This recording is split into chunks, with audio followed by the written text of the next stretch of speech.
Hi there. In his I Have a Dream speech, Martin Luther King expressed his hope that one day his children would be judged by the content of their character, not the colour of their skin. The last 60 years has seen the pendulum swing full cycle with the introduction of diversity, equity and inclusion policies. Many critics believe that they constitute a new discrimination. And Mark Milke is the founder of and president of the Aristotle Foundation on Public Policy. His organisation has just looked at hiring practices in Canadian universities, and the results are not exactly surprising, but they're still shocking. The near universal use of DEI policies to promote equality of outcomes rather than equality of opportunity in our university system. So Mark, welcome. John, thanks for having me. Can you describe what your study found? Sure. So we looked at 10 universities. We basically picked the top enrollment university in each province, right? Those with the most students in each province across the country gave us 10 universities, looked at about roughly 50 academic job postings, and then tried to quantify, okay, do these job postings ask you for a diversity, equity, and inclusion DEI statement? Do they require that you be a certain color or not, or a certain gender or not, that sort of thing? So we tried to quantify this. It was more laborious than you might believe. So parsing through these posted job applications for academics and others. And what we found was, of the 10 universities across the country, basically 98% had or required some sort of DEI statement from the applicant if you wanted to apply for the job. Now, in some cases, the DEI statement was absolutely required. In some cases, you had to, provide sort of fealty to this concept of DEI, and we can explain in a moment why, diversity, equity, and inclusion is not as benign as it may sound. But basically, some of the universities, University of Toronto, for example, very heavily is using DEI to sort through candidates, and what I would argue, and what the authors would argue, is a discriminatory position vis-a-vis the individual. So, the first question in our study is, does the job posting mention or promote DEI? And almost all universities, 100% of University of Toronto applications do. The lowest was the University of British Columbia. Only 88% of the job postings mention DEI. But that tells you something, that they're looking for certain types of information and perhaps certain types of individuals. So it goes beyond just mentioning. I gather that some universities were asking whether candidates contributed to DEI, and if they did, that was an asset. Yes, there were universities that did that, and they range from, the University of Alberta, on the low end of that. So, for example, the University of Alberta does not require a DEI survey, but the University of Toronto, McGill and the University of Saskatchewan, 100% of their postings do require some sort of, you have to fill out a DEI survey. In other words, telling them who you are, what your skin color is, and the rest of it. In some cases, whether you favor the concept, what you've done to advance DEI, and that sort of thing. So again, they're looking for information, not necessarily, I would argue, related to the job itself. Are you a good engineer? Or can you teach engineering? What's your record of publishing in history, for example? Maybe that comes later in the process, but they're certainly screening people at the beginning based on identity. Right. Now, the most egregious example that I found in the report was the case of the Canadian Research Chair in Quantum Sensors for Space at the University of New Brunswick. And to quote the ad, "Only applicants who identify as members of gender equity deserving groups," and that included cisgender, transgender women, transgender men, two-spirit and non-binary, and or racialized individuals will be considered for the opening. The perfect candidate would have intersecting identities. For example, a woman who identifies as racialized, indigenous or disabled. Perhaps not surprisingly, nearly 2 years after the job was posted, it's still vacant. More surprisingly to me was that more universities did not explicitly restrict jobs to particular groups, and there's figure 7 of the report shows that. Do you think the point, though, is made just as effectively by the pre-screening that you've just described? I think so. Even if, and you're right, do universities openly say, if you're of a certain color or gender, whatever ethnicity, we're not going to hire you. Often white males, bluntly, right? Or in some cases, those of East Asian ethnicity, they may not be considered, because in some cases they're considered too successful, right? So, so universities, don't often say we're not going to hire you if you're X, Y, or Z, but what they do, certainly at the front end, is try and sort through people who they may consider overrepresented, to use an awful word, in a certain profession or faculty and so forth. Now, this has real world consequences. I mean, about the mini scandal back in November after one of our other senior fellows, Bruce Party, wrote a report on the Constitution in Section 15.1, 15.2, equality of, the quality of the individual and why it wasn't really actually being respected by the courts and interpreted by the courts properly. And the Toronto Metropolitan University, which at the same time it came out that they were banning basically a good chunk of student admissions to those, who weren't considered minority candidates. So, but there's stories like that across the country. I have a friend at the University of Alberta in the education faculty where he's a neuroscientist, a PhD in neuroscience, and he wanted to study brain injuries in children. He was told by a funding committee that they would not get the funding because the scholars he was using were not diverse enough. I mean, think about this. How many neuroscientists studying the brain injuries of children are there in North America? And he's got a PhD from the University of Georgia. And yet his application was turned down. This was about a year ago because the committee or the scholars weren't diverse enough. And so it's kind of crazy, as opposed to looking at merit, where you would naturally see a growing diversity of people, given Canada's become more ethnically diverse and culturally diverse, you could say, over time. They're kind of attempting to make every faculty, every profession utterly equal in outcomes, which is nonsensical because, if for example, I don't care if a faculty or a cohort is all black, all purple, all from East Asian origin, it doesn't matter to me. But if, for example, you've got an immigrant cohort from a certain country that just started to arrive 2 years ago, you would never expect them to be represented exactly in statistics with the population from another country that's been here for 30 years or 50 years, right? Even if they're a newer immigrant group as well. So the problem with diversity, equity, and inclusion, and this attempt to make everything sort of exactly equal at the end and discriminate at the front end to do that, is you're not looking at merit and qualifications the way that universities claim they are. Instead, you're basically banning people from the position who don't fit some irrelevant, non-changeable category, right. I.e. skin color, ethnicity, which are obviously unchangeable. So the report quotes former university principal Peter McKinnon as saying that the equity plans entrench a vision from which the departure would not be tolerated. Indeed, assessment, merit, promotion and tenure would depend on the adherence to it. The agenda is incompatible with academic freedom. Do you think that's been the net result of the hiring practices? I mean, I know you didn't look at what the implications of these ads were. You haven't looked at who was actually hired. But I mean, you've got to believe that this does entrench those kinds of, and you've described it earlier, illiberal views. Absolutely. We just launched Peter's book on illiberalism Monday night here in Calgary, and Peter was a former president of the University of Saskatchewan, among other universities, and it's a terrific book on illiberalism. But he's absolutely right that in fact this entrenches this notion, and again the core problem with DEI, this entrenches this notion that Canada is a systemically racist state. Now, 100 years ago there was systemic racism. If you were Chinese, for example, in both Canada and the United States, 100 years ago, a Chinese person could not get into a white hospital. They had to set up their own hospital. The same with Jewish people in Toronto, which is why Mount Sinai Hospital was set up. But that was 100 years ago.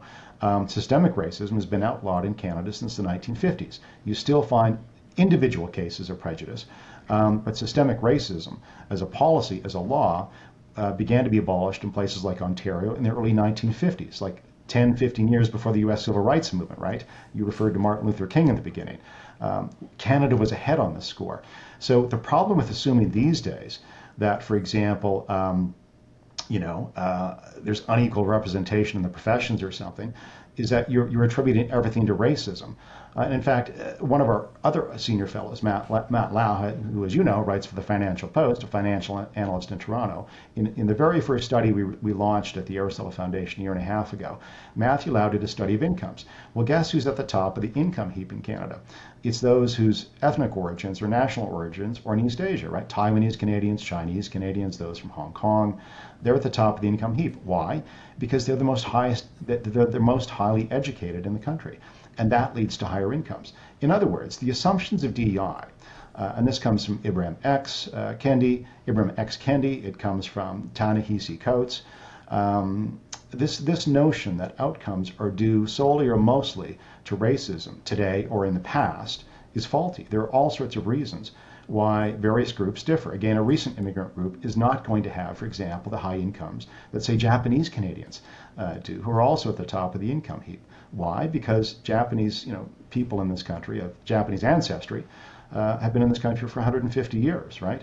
And so their incomes are indistinguishable from others, and in fact are at the top of the income heap in terms of Japanese men and Japanese women of ancestry who are Canadians. So this notion that DEI has at its core is flawed because it assumes racism explains all. It actually explains very little. So the Trump administration seems to have reached that conclusion. It's quickly moving to dismantle DEI in its areas of jurisdiction. In Canada, the Liberal government has been an enthusiastic cheerleader, I would argue, linking quotas to academic hiring, linking federal funding to academic hiring, like the Canada Research Chair Programme. What changes would you like to see moving forward? Well, you're right about the funding, by the way, and that's one of the reasons universities, even though I think that a lot of them are sympathetic to the concept of DEI, and wrongly so, all of them receive money from the federal government, and the federal government requires that they have these diversity statements, these DEI approaches. Now, I think a federal government should actually go in the reverse direction and say, you should look at people as individuals and admit students and hire professors based on merit and achievement and academic potential and the rest of it. And that should be the focus. That's the proper way to approach this kind of issue, and look at ways to provide opportunity for all. I mean, when I was a university student, I took out a student loan because I didn't come from a wealthy family. That's what you do, is you provide opportunity, you provide loans to those who otherwise couldn't afford to go to university, which we've been doing for decades, of course, in Canada. But you focus on opportunity and equality of the individual. Not a particular skin color. I mean, a good example of why this is so flawed, again, as a concept, came from the United Kingdom under Boris Johnson. They did a wonderful study about 5 years ago, just after the Black Lives Matter movement erupted in 2019 and 2020. Johnson commissioned about 50 scholars to look at this issue in the case of the United Kingdom. And basically what they found, and most of these were non-white scholars that authored this report for the Johnson government of the day, what they found, for example, was minorities, so-called, it's not a great word, represented 12% of the population and 40% of the physicians in the NHS, the National Health Service.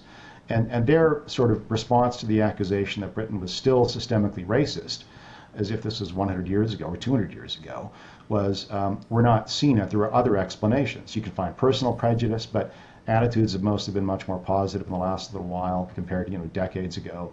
And certainly, again, minorities actually do very well when you do apple-to-apple comparisons. By the way, that's also true in Canada. Indigenous Canadians on average earn less than other Canadians, but once you do an apple-to-apple comparison, what you find is, if you've got a bachelor's degree or a master's or a PhD, if you're Indigenous Canadian, someone with a bachelor's degree will earn slightly less in terms of the income than other Canadians. If you've got a master's degree and you're Indigenous, you actually earn more than other Canadians, the median income. And again, this comes from a Matt Lau study that we published last year. So the fundamental nature of DEI is flawed, and what governments and universities should be doing is saying, look, how can we restructure this so we do want people of all colors, creeds, backgrounds to succeed, and help them to do that, but not by focusing on irrelevant characteristics, but whether it's a student loan or whether it's making sure you actually are open to people of all backgrounds. And this is where Peter McKinnon touched on the idea diversity, that they are sadly lacking in idea diversity. And the more they go down the DEI path, universities do, they're going to capture a segment of the population that believes racism explains all or mostly all. And again, that's flawed at its core. So I think a federal government this current one, or after the next election, if it's the same government or same party or a different one, should strongly consider going back to not only Martin Luther King's vision of equality of the individual, even though he liked affirmative action, I think wrongly, but I understand why. I think they should go back to Pierre Trudeau's vision. Pierre Trudeau is very much an individual rights kind of guy, if I can put it that way. He believed in the equality of the individual. He was wrong in most of his policies, economic foreign policy. On the rights of the individual, Pierre Trudeau was rock solid. And so, he believed in the civil rights and looked at individuals as individuals, right? Right. I mean, individuals deserve to be treated as fairly as groups, right? They individuals deserve to be treated as individuals because no one knows. Everybody potentially has a tragic background. If you go back far enough, right? I mean, you come from the UK, there, Scots and the English and, the Welsh, dusted it up over time. I mean, that's just the history of the world. And I wouldn't downplay the tragedies of history. But let me give you another clear example of the problem with DEI policy. The University of Calgary was not in this report. But a couple of years ago, I talked to a then chair of one of the departments that was advertised in a very specific position for a very specific color. And I don't want to pick on the color because it doesn't matter. It's the egregious nature of how they did it is the problem. But basically, if you weren't of the right color, you would not be considered for this position in the business faculty. And I talked to the chair of the department, and I said, basically what you're saying is the great-granddaughter or the granddaughter of a Holocaust survivor would not be hired for this position because she's the wrong color. In essence, you're saying the granddaughter of a Holocaust survivor is privileged. Are you kidding me? And he didn't really have a decent answer to that because he couldn't, right? So when you discriminate against people, assuming that this group is more harmed than another group in history, go back far enough, and we've all got ancestors that beat up on each other. And the real question today should be, how do you provide equal opportunity for the individual, not try and gain exact outcomes for every cohort, because that's really artificial. Right. I mean, there is an intolerance in the proponents of DEI who, if you argue against it, you're immediately against diversity. But I mean, as you've just explained, that is not necessarily the case, right? No, diversity can be a very positive quality, right? If you look at history, for example, the most successful, flourishing cultures and civilizations are those that are diverse in the best sense of the word. Let me give you an example. I mean, Japan was closed between about 1600 and the mid-19th century, right, when it was basically forced open by, an American warship. Well, Japan had to hurry to catch up to the rest of the world in the late 19th century and did so, but it was behind the eight ball because it wasn't terribly diverse. It didn't welcome foreigners, right? It actually made them weak vis-a-vis the rest of the world. Civilizations, the United States or other Anglosphere countries and others that accept and welcome a large number of people from elsewhere generally kind of renew their own countries, their own civilizations.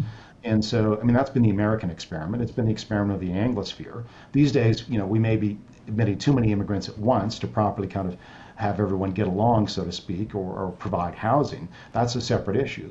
But in the main, I mean, cultures that beg, borrow, and steal from each other genuinely or generally succeed. I mean, if we in the West, for example, had kept Roman numerals as opposed to borrowing Arabic numerals, we wouldn't be able to do basic calculations, right? You couldn't do insurance calculations, you couldn't do algebra, and so the fact that we borrowed from the Arab world is a good thing. Or we borrowed the philosophers back from the Arab world, where we'd lost them in the West. During what we call the Dark Ages, and the Islamic empires were studying Aristotle, the name of the person who we named this organization after. So when you beg, borrow, and steal from other cultures, you're more likely to succeed. So diversity is not a bad thing. It can be a very good thing, but not when it's top down and people look at you and assume because of your skin color, you've got privilege. I mean, it's a fallacy. Yep. Fascinating stuff, Mark. We're out of time. Many thanks for your time and your expertise. Thanks. Thank you, John. Be well.